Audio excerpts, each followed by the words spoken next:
जब करण जौहर ने पहली धड़क बनाई थी तो कई लोगों ने सोचा सैराट को क्या जरूरत थी ग्लिटर में लपेटने की। लेकिन साहब अब वही करण जौहर वापस आए हैं, इस बार अपने हाथों में गुलाब नहीं, सिस्टम की जड़ें हिलाने वाला पोस्टर लिए हुए। और फिल्म का नाम है धड़क 2। शायद आप में से बहुत सारे लोगों ने इसे देख भी लिया होगा, लेकिन आप में से जिन लोगों ने इसे नहीं देखा वो यहीं रुक जाइए, क्योंकि आज मैं आपको बताऊंगी कि आपको धड़क 2 मूवी पर पैसे खर्च करने चाहिए या नहीं। वैसे मूवी का नाम सुनते ही लग रहा होगा कि फिर से कोई चमकता दमकता रोमांस परोसा जाएगा, जिसमें हीरोइन बारिश में नाचती है और हीरो अपने बाल संवारता है। लेकिन इस बार कहानी में कंघा कम और कंट्रोवर्सी ज्यादा है। सोचिए जरा, हीरो वकील बनना चाहता है, मोहब्बत नहीं करना चाहता और यही सपना लेकर शहर आता है।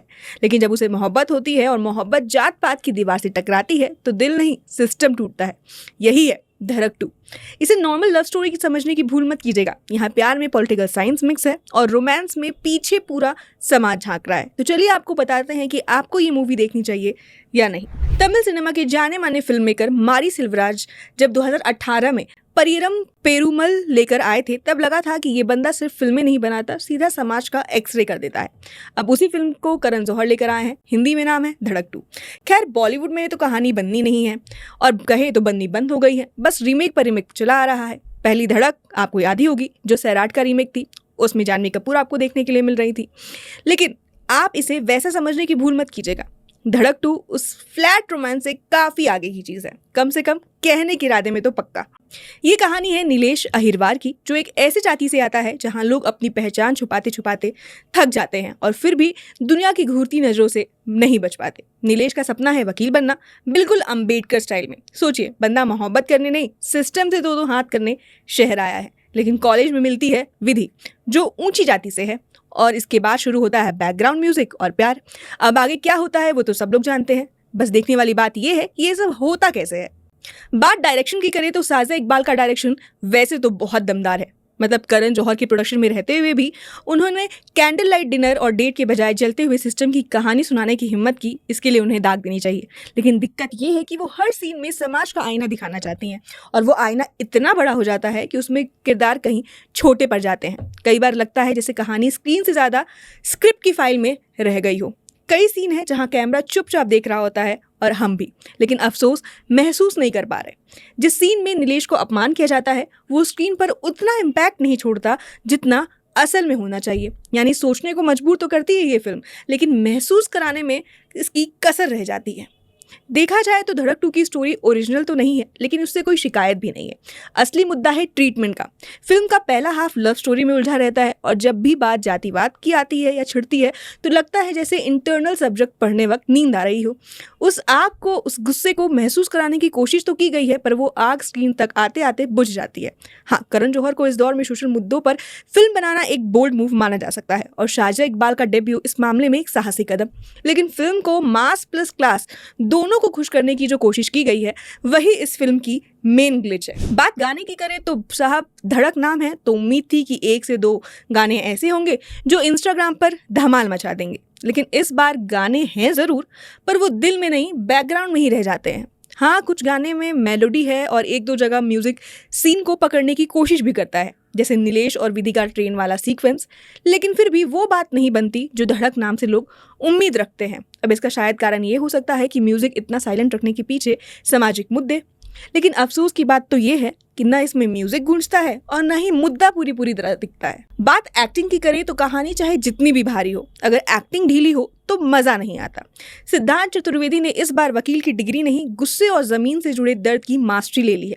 उनके डायलॉग्स उतने ही कम है जितनी एक पुराने वकील की फीस, लेकिन उनकी आंखें बोलती हैं और कई बार चीखती भी हैं। जब वो सिस्टम से भिड़ते हैं या खुद के अस्तित्व से जूझते हैं तो लगता है ये वही लड़का है जिसने कभी बॉम्ब फेंकने का सपना देखा था। वहीं बात तृप्ति दामली की करें तो वो खूबसूरत है, सिर्फ बाहर से नहीं। विधि के किरदार में जो मासूम बगावत है उसे उन्होंने बखूबी निभाया है, बिना ओवर ड्रामेटिक के। लेकिन हाँ, कहीं कहीं उनके चेहरे पर कंफ्यूजन साफ दिखता है, शायद रोल के भारीपन से या शायद डायलॉग्स की खामोशी से। उस सीन में ऐसा लगता है वो कैमरे को देख रही हैं, नीलेश को नहीं।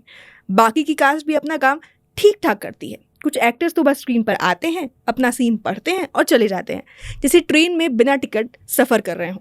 लेकिन शाश्वत चटर्जी हमेशा की तरह कैमरे के सामने आते ही कहानी को थाम लेते हैं। उनका अनुभव और ठहराव फिल्म को एक तरह का वजन देता है।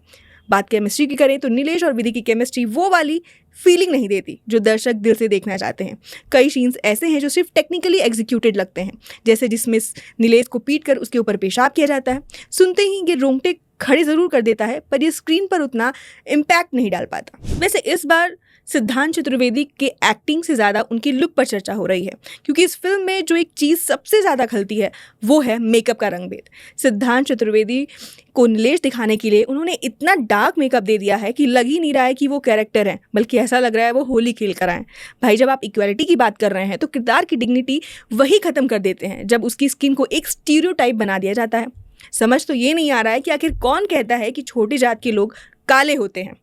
फिर भी फिल्म में कुछ हार्ड हिटिंग डायलॉग्स हैं जिसकी वजह से आप इस पर कम ध्यान देंगे। जैसे वो सीन है जहां विधि कहती है, मुझे नहीं लगता था कि अब भी ऐसा होता है, और नीलेश जवाब देता है, जब तक आपके साथ ना हो तब तक यही लगता है। भाई, पॉइंट तो है, प्रिविलेज की पहचान तब होती है जब वो आपके हाथ से छिन जाए या फिर सामने किसी ऐसे की कहानी आ जाए जो कभी उस जोन में रहा ही नहीं। बात फिल्म की क्लाइमैक्स की करें तो यही फिल्म का सबसे स्ट्रॉन्ग हिस्सा है। वहाँ थोड़ा ग्रिप मिलता है, थोड़ा सवाल भी पैदा होते हैं। फिल्म परफेक्ट नहीं है, कई हिस्सों में इनकंसिस्टेंट लगती है, लेकिन अपने आप में ये फिल्म एक बोल्ड फिल्म है। फिल्म का क्लाइमैक्स मतलब ऐसा नहीं है कि आप सीट से कूद पड़ेंगे, लेकिन हाँ, आपकी आंखें पल भर के लिए झपकना भूल जाएंगी। जहाँ ज़्यादातर लव स्टोरीज में लवर्स मिलते हैं, फिर भागते हैं, रोते हैं और शादी कर लेते हैं, वही फॉर्मूले पे कहानी चलती है। लेकिन धड़क 2 में ऐसा कुछ नहीं है। धड़क 2 में आपको क्लाइमैक्स रियल लाइफ का लव मिलेगा, जिसमें आपको समझ आ जाएगा कि रियल लाइफ में आपको पता चल जाएगा कि प्यार में जात भी पूछी जाती है और औकात भी। क्लाइमैक्स में सिद्धांत चतुर्वेदी का एक ऐसा सीन है जो इस पिक्चर को फाड़ के रख देता है। वहीं विधि की चुप्पी भी साफ समझ में आ जाती है कि भले उन्होंने कोई डायलॉग नहीं बोला हो, लेकिन उनकी एंडिंग कमाल की है। इस मूवी में जो एंडिंग है वो कोई जादू नहीं है, कोई ऐसा नहीं है जिससे आप एकदम से खुश हो जाएंगे, लेकिन ये एंडिंग आपका दिल छू लेगी। रिव्यू पसंद आई हो तो वीडियो को लाइक और चैनल को सब्सक्राइब करना ना भूलें।